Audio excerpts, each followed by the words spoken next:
El día de hoy vamos a hablar en Los Opinadores sobre el tema de las perspectivas económicas, un tema que está creciendo en la preocupación de todos los mexicanos y los sonorenses.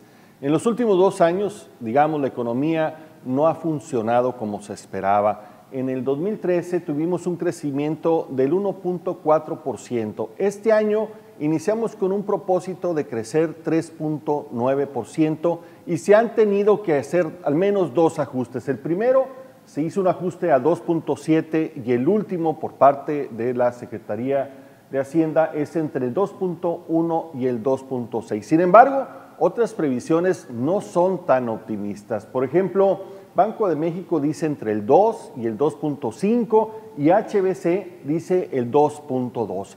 Hay otros elementos también que nos preocupan. El crecimiento de la inflación, aunque es marginal, ha crecido de un pronóstico del 3.9, ahorita llevamos el 4.2. Los empleos no se están generando lo suficiente, estamos entre 1,5 millones y 2 millones de empleos y apenas hemos generado a octubre de este año 827,000. Y el gran tema de coyuntura, el dólar, se nos ha disparado. Empezamos el año con un dólar de 13.10 por dólar, ahora estamos en 14.70, inclusive en algunos lugares están arriba de los 15 pesos. Por ser un tema de creciente preocupación entre las personas, vamos a hablar hoy en Los Opinadores sobre las perspectivas económicas del cierre de 2014.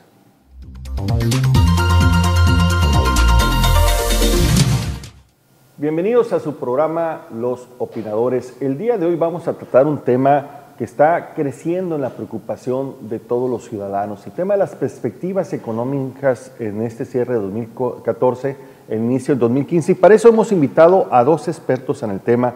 Damos la bienvenida a Enrique Camargo Félix, director de Actinver. Enrique, muchas gracias por acompañarnos. Buenos días, es un honor estar con ustedes. Gracias. Y Arturo Encinas Flores, profesor asociado del área de negocios del TEC de Monterrey y orgullosamente parte de los comentaristas de Foro 4. Gracias, Marco. Arturo, bienvenido. Gracias. Muy bien, yo quisiera preguntarte, Enrique, ¿cómo ves la situación económica? La gente está empezando a asustarse. ¿Cómo la ves? Bueno, hay que partir de que sí estamos pasando por una coyuntura, ¿no? Muy especial, pero hay que ver el contexto global también. Estamos, si recordamos unos años atrás, que ahí sí fue una crisis mundial muy importante y que afectó en México, 2008, 2009, hemos estado saliendo de esa situación y a nivel mundial lo que se percibe es un crecimiento gradual, moderado, donde algunos países pues, son con mayor crecimiento como Estados Unidos, China y otros con recesiones y situaciones difíciles como pueden ser Venezuela o Grecia, etcétera. Y en ese entorno pues México había estado transitando pues por una situación de crecimiento moderado, pero con los últimos acontecimientos aquí en México que empezamos el año con la famosa reforma fiscal, que no gustó mucho al nivel empresarial y donde hubo mayores cargos a impuestos a personas físicas, en lugar de haber pensado en algo ya mucho más completo, con una reforma que le diera los recursos suficientes al gobierno y que no pasara lo que pasó, que no se preveía también, o el precio del petróleo, creían que el precio del petróleo pues iba a estar sostenido. Y pues eso sí ahorita coyunturalmente está pasando, yo creo que se va a resolver en los próximos trimestres porque es una guerra ahorita de mercado por parte de los árabes que quieren sostener su mercado y una vez que lo vuelvan a recuperar o que ya saquen a otros jugadores del mercado, pues los precios tenderán a su normalidad de $80, que es un promedio estable, aceptable para los costos de producción, pero ahorita pues es una guerra coyuntural. Entonces, ¿qué hay que hacer ahorita? Pues no preocuparse por cosas que no han pasado y sí pensar en tener unas finanzas personales sanas, evitar el crédito a consumo, ¿verdad? Sino mejor buscar otras maneras de generar ingresos. Es que, Enrique, los fantasmas de pronto vuelven a aparecer, ¿no? La devaluación y todo eso, y la gente se preocupa, ¿no? Dice, no vaya a ser la de malas. Sí. ¿Estamos frente a un escenario probable de de ello? Pues yo creo que México ahorita tiene una situación totalmente diferente a lo que pasamos en las épocas de una economía cerrada y macro devaluaciones, ¿no? Exacto. Tenemos ahí a un director del Banco de México que ya empezó a crear las herramientas, empezó a utilizar las herramientas pues para permitir que el tipo de cambio no tenga esa volatilidad, que es su objetivo principal del Banco de México, mantener el poder adquisitivo de los mexicanos. Ese es el objetivo principal del Banco de México y tiene herramientas. Sí, ya tuvimos hace 2 años el dólar a 15 pesos y cuando volvió a la normalidad y todo eso, pues se bajó hasta abajo de los 12. Yo siento que ahí hay que hacer un análisis pues, personal de cuál es tu situación personal en cuestión ya de patrimonios y tener una diversificación adecuada. Siempre es bueno tener pesos, tener un colchoncito en dólares, tener algo en bienes raíces, tener algo en metales, porque no sabemos cuándo se va a presentar una oportunidad. Nadie es mago ni genio para saber qué tipo de inversión es la que va a dar más de aquí a un año. Claro. Pero con una combinación adecuada puedes aprovechar esos momentos como los actuales, donde el precio del dólar, pues sí, ha tenido un incremento de alrededor del 10-15% en el último mes, ¿no? Que pasó de 13 a 14.77 al día de ayer en el nivel interbancario, pero que se prevé que pueda volver a regresar abajo de los 14 pesos una vez que el precio del petróleo vuelva a recuperarse, que se está estimando los expertos en estos mercados del petróleo que están analizando la situación de los árabes, es de que pueden aguantar Arabia Saudita 2 trimestres. Ellos sí pueden aguantar y más, pero no así los demás miembros de la OPEP, donde van a empezar a presionar por sus programas de infraestructura y todo. Oye, pues ya sacamos a jugadores del mercado, pues ya podemos volver a subir. Ya no van a estar porque les vuelve a costar muchísimo volverlo a poner y se vuelve a normalizar, ¿verdad? Ahora, los optimistas dicen que México estaba viviendo su mejor momento y además en su mejor momento con finanzas ordenadas, vienen las reformas, la aprobación de las reformas estructurales y se habla de un gran segundo momento para México. Pero hoy los pesimistas hablan de la decepción, del optimismo a la decepción. ¿Cuál sería, Arturo, una justa medida para valorar lo que ha sucedido en los últimos año y medio a la fecha en materia económica? Bueno,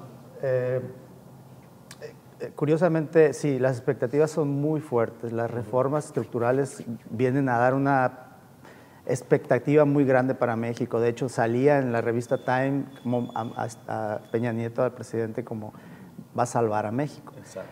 Sin embargo, todo esto fue acumulándose, a partir de los últimos 3 meses, 11 semanas, estamos hablando de que le cambió toda la perspectiva a nuestro presidente, al país en general. Estamos hablando de que se acumularon problemas sociales, principalmente yo le llamaría un problema de crisis social, pero y que no se dan, ahora le están exigiendo como si fuera una varita mágica y él salió a decir que no era eso, exigiendo que se dieran los resultados de la reforma. Las reformas no van a salir tan rápido.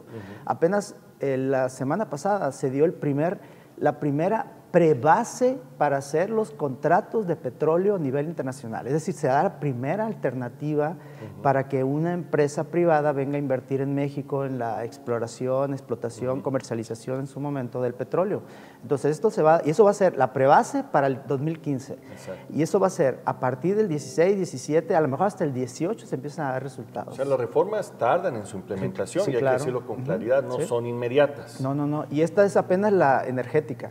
Todavía faltan las otras, ¿no? Entonces, sí, estoy de acuerdo, a México se le acumularon todos los conceptos y en este momento no es la mejor expectativa, pero es temporal, va a pasar. Yo no creo que sea ni para cerrar, ya las puertas se apagan la luz, sino que las expectativas de México todavía tienen un gran futuro. Hay, digamos, elementos de fondo por los cuales debemos de preocuparnos. Es una coyuntura afectado, como dice Enrique, por el plano internacional y por un mal momento de una crisis interna, ¿no? Así es. De hecho, los actuadores automáticos que tiene el Banco de México han estado siempre presentes, los estabilizadores, perdón. Cuando hay una devaluación, el Banco de México hace el proceso de vender, pero lo ha estado haciendo todo el año. Vendía 60 y tantos millones de dólares semanales, ahora lo aumentó a 200 diarios, ayer hizo la primera. Cuando hay un problema de inflación, que ahorita tenemos ya más grande la inflación que el crecimiento de la economía, estamos teniendo un crecimiento negativo, el Banco de México va a empezar a hacer, si se dan las condiciones, cortos. Entonces eso hace que ya están las herramientas, ya están las políticas monetarias, ya están las reformas estructurales, pero en este momento están las condiciones sociales como para que México se vea mal.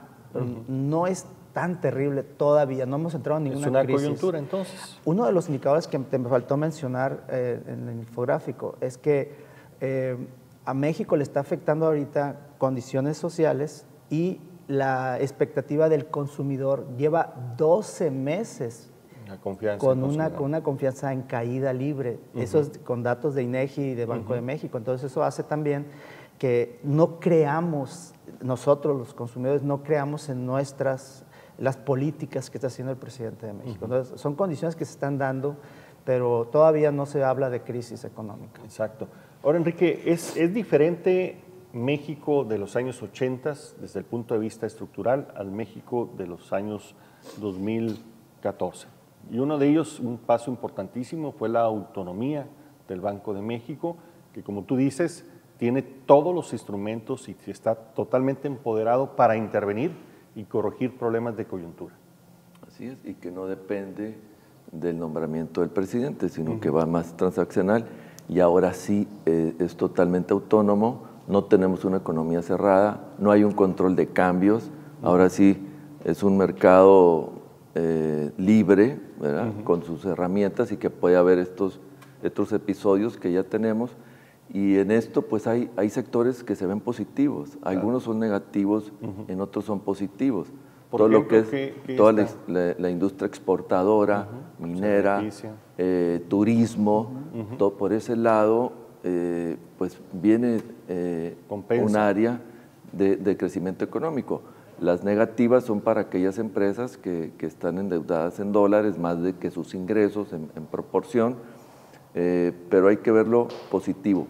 También lo del precio del petróleo a nivel mundial, eso genera para los países desarrollados, Europa, Estados Unidos, Japón, una mayor capacidad de consumo, porque se van a abaratar sus costos, y eso va a representar mayor demanda de bienes de países emergentes y de turismo. Entonces tiene sus pros y sus contras. Hay que medir, nada más tenerlo en un balance. Son, Enrique, ciclos, ¿no?, que se dan, ¿no? De pronto recesión para entrar a otro proceso de crecimiento, ¿no? Sí, siempre ha sido, normalmente antes eran 6 años de crecimiento y 1 de recesión en las economías. Eso se ha ido acortando, pero sí son ciclos donde no es que haya baja en el crecimiento, ¿no? Es baja en el nivel de crecimiento, pero la economía mundial sigue en expansión, baja en el ritmo del crecimiento, y en todas las economías y en todos los mercados e industrias hay industrias ganadoras y hay industrias perdedoras, como el día de hoy, ¿verdad? Cuando pasamos de la era industrial a la era de la información, pues como nunca hoy hay oportunidades para crecer y crear patrimonios importantes. Si no, preguntarles a los Facebook y a los Twitter y a chavos que antes requerías generaciones para llegar a niveles de grandes prosperidad, y ahora con una idea y con una proyecto, gracias a la tecnología y a la información, pues sigue creciendo, ¿verdad? Entonces hay que estar preparados. Entonces, por lo que vemos, la economía está pasando un mal momento, pero es un momento coyuntural, tiene que ver con lo que está sucediendo en el mundo, principalmente con el tema del precio del petróleo, pero digamos, también tenemos instrumentos en México que se han formado en los últimos años que nos permiten pues un manejo más escrupuloso. Hay que ser prudentes y también no hay que tener una expectativa desbordada, ¿no? Las reformas estructurales van a ayudar, pero requieren tiempo para ser aterrizadas, y eso tenemos que tener paciencia. Vamos bien, nada más que de vez en cuando como que se mueve tantito el suelo, ¿no? Muy bien, vamos a regresar un momento más con ustedes. Estamos hablando sobre perspectivas económicas 2014-2015 con Enrique Camargo y con Arturo Encinas. Regresamos en un momento.